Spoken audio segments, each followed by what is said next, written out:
Muling dinipensahan ni Senator Robin Padilla ang pag-alis nila sa Senado ni Senator Bato de la Rosa noong Mayo na itinuturing ng pagtakas ni de la Rosa. Sa kabila niya, nagpahayag siya ng pangamba sa posibleng kakaharaping kaso. Sa isang Facebook post, inamin niyang balakid ang kaso at inisa-isa ang problema na posibleng kaharapin. Anya, hindi mura ang pagkuha ng abogado.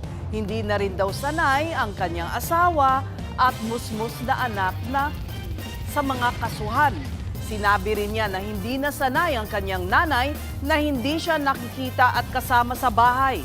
Nauna nang inanunsyo ng DOJ ang planong sampahan ng obstruction of justice ang mga posibleng tumulong sa pagtakas ni Senator Bato. Iginiit naman ni Padilla na hindi sila tumakas. Napanood niyo ba yung CCTV?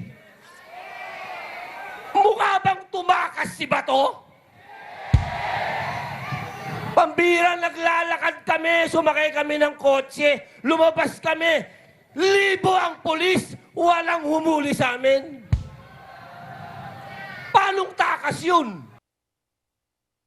Mga kapatid, Cheryl Cosing po. Maging maalam at may pakialam sa mga napapanahong issue at headlines. Mag-follow at mag-subscribe na sa social media pages ng News 5.